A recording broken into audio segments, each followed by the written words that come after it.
Good morning, it's game day. Tonight, 7:30 ESPN Canes versus North Carolina State up in Raleigh, North Carolina. Jason Benatti, Andre Ware, Marty Smith, ESPN, Josie, DBJ, Josh Darrow, 560 to Joe in Miami. If you want to listen to the game in Spanish, Alfredo Alvarez, Jose Martinez on Unánimo Deportes. Well, we're off a bye week. Coming out of a bye, both teams out of a bye week. We're going up to Raleigh. It's not going to be easy. We're 9-5-1 against NC State. We've only met them 5 times since we joined the ACC, and we've won 3 of those 5. But we lost back-to-back years to them in 2007 and 2008. North Carolina State, by the way, in this game tonight, will have their backup court. They'll have their backup tonight. Remember, they lost their starter for 4 to 8 weeks with a leg injury.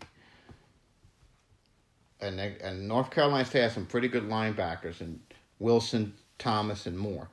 They're 2nd, 11th, and 16th respectively in the ACC in tackles per game. Remember, and they get Wilson back tonight, who missed the game against VTech. He's 2nd in the league with 10.6 tackle stops a game. And he was the league leader before the Carolina game, before injury got him. Thomas, by the way, is averaging 7.7 per game. Moore at 6.8. And they have a good one in Jakeem Harris, who has 7.2 tackles. When they beat Duke, their linebacker core is pretty good. They had 41 tackles combined, 3.5 tackles for loss, a pair of picks, both by Wilson, and their backups did pretty well too. The reserve, Jalen Scott, had a pick. Levi Jones blocked the punt for a touchdown. And I'll tell you this, when you look at their offensive line, we'll go to the offensive line now.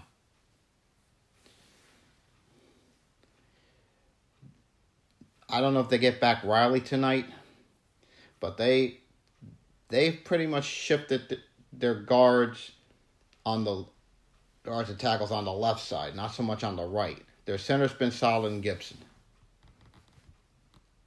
They've been pretty good. They have 4 different combinations in the final 7 games last year.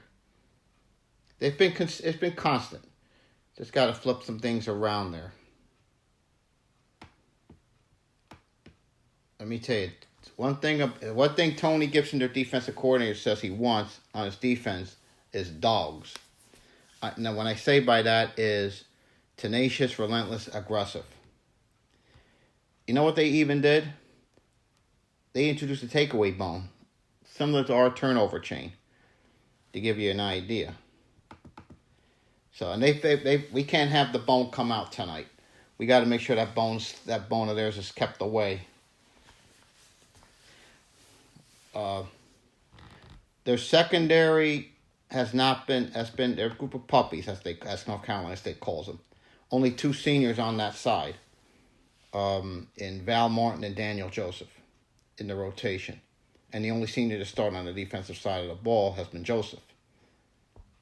The only 2 upperclassmen they have in the back end are Tyler Baker Williams and Tanner Engel, and they have missed 24 of 48 quarters played through the first 6 this year. Think about this. They don't have Leary. Leary's out, like I said, out 4 to 8 weeks. They have a pretty decent quarterback in Hockman. They had Finley Now, Bailey Hockman, like I said, started the first 2 games this year for NC State and came in to win. He's a left-handed quarterback, so it's going to be the blind side is going to be on the right side. Hockman is 70% of his throws this year in the season opening win. He threw for 191.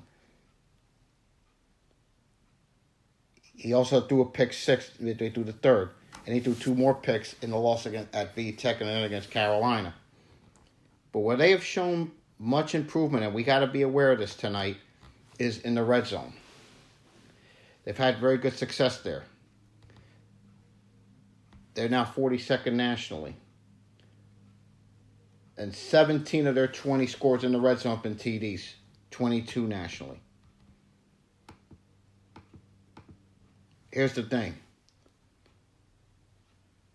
In each of the past 4 games, they've had a goal line stand after the opponent started first and goal and came with no points. That cannot happen tonight. When we get in those situations, we've got to finish with scores. We've got to finish with touchdowns. Can't have field goals. And the guy we're going to have to deal with is Alim McNeil in the middle of that defensive front. 6'2", 320-ish. Not only is he huge, but he's strong. And he's athletic. So much so, he was on the athletics freak list.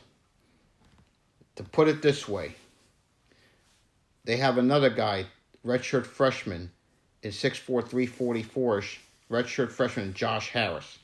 They have a wall in the interior of that line. You know, our line is going to have to really make its presence known tonight. When you talk about a thing they have is called Emeka Menzi. He's the guy we're going to have to deal with. And they've had some good ones there. Jalen Samuels, the career leader with 202. Now it's Pittsburgh. Kelvin Harmon in D.C. fourth, and Jacoby Myers is 168. And they all played in 2017 with Amenzi. But there's a guy our bugaboo's been the tight end. Carrie Angeline's pretty good. Not fast, not flashy, but he gets the job done. He has 5 TDs this year. And, he doesn't make a lot of catches, but he gets scores.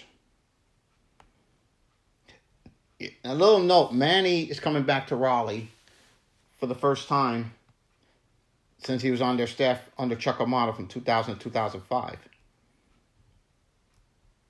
Look at their depth chart. Here's who we're going to see tonight. We're going to see Bailey Hockman. Don't be sure. We may see a little bit of Ben Finley, but more likely to be Hockman. Person is their running back. They go 3 wide set.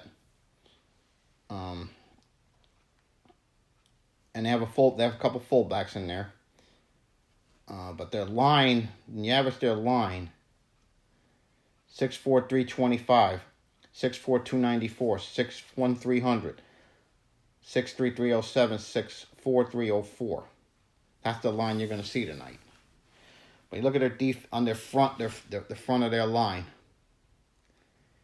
I mean, like I said, McNeil and Harris are there. They have pretty good backers, like I said, Moore, Wilson, and Baker Williams. Actually, and Thomas, I'm sorry. The back end is Baker Williams, Dunlap, and Battle. Their safeties are Harris and Engel. The thing is, what they did, explosive plays, we got to limit those because their big explosive player is Knight. So that's the guy you're going to have to be aware of in this game. The one thing I think we have to do in this game is we have got to, from our perspective, we have to get off to a fast start. We can't let Carolina State get off to a fast start. We know what we're going to have to face. Derek need a big game out of Derek.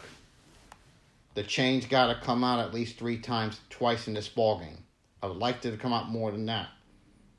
But we have got to set the tone early, and we've got to set the tone off, and we cannot let NC State stay in this game long. That being said, I think we're gonna get back to work. We're gonna finally get that bugaboo of not winning off a bye week off Manny's back tonight. I think, like I said, close maybe a quarter and a half, but then you start to see the Canes really start to establish themselves, start to take over, let that talent and depth just be too much. And I think in the end, My Canes win going away. My prediction tonight, Canes 35, North Carolina State 13. Back tomorrow with the game wrap-up. Win or lose, go Canes.